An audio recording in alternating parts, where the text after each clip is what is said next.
Καλησπέρα παιδιά. Στο σημερινό βίντεο θα κάνουμε unboxing, το οποίο θα έχει να κάνει με το σακουλάκι το οποίο έφτιαξε η Ιωάννα από εδώ πέρα. Και το σακουλάκι είναι Knight Rider, αλλά season 2. Λοιπόν, είναι αυτό εδώ, ο Michael και εδώ ο Kit. Τα όδια πάνε τέλεια.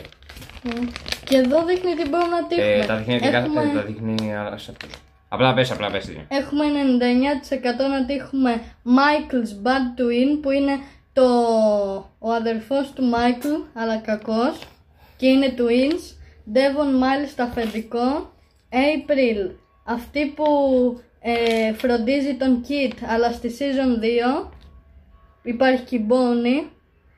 Kit 60% και 1% Michael Knight. Πάμε να ανοίξουμε. Τελείωνε. Τι εγώ πρέπει να το κόψω? Όχι. Α. Να κάνεις λεπτή. Δεν σε έκανα. Ωραία. Λοιπόν.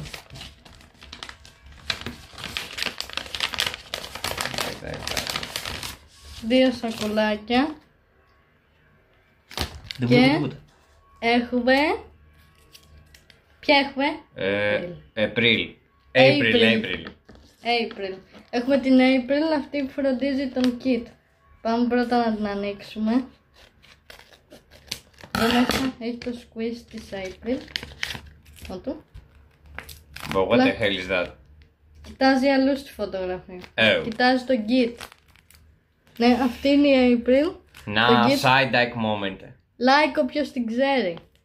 Που φροντίζει τον Kit, αλλά τη δείχνει στη season 2 και νομίζω και στη season 4. Και τώρα, εδώ μέσα έχει κάποια πράγματά της. Λοιπόν, έχει αυτό εδώ που είναι σταύρο. Γαλλικό κλειδί. Γαλλικό κλειδί. Και έχει και ένα mini squeeze του Kit. Το λέει κιόλας. K-I-T-T. Εν τω μεταξύ, παιδιά, όποιος ξέρει την ατάκα του Kit. I'm Kit, I'm Knight Industries 2000s. K-I-T-T for if you prefer Kit. Όλη την άλλη το λέει αυτό. Kit, mini squeeze. Mini Kit. Εδώ, April. Και σε φάση έτσι φτιάχνει τον Kit. Κοίτα. Και αυτό ήταν το unboxing από το Blind Bag. Και άμα κάνετε like παίρνετε και ένα free αυγό. Right. Αυτό ήταν το unboxing που έκανα από το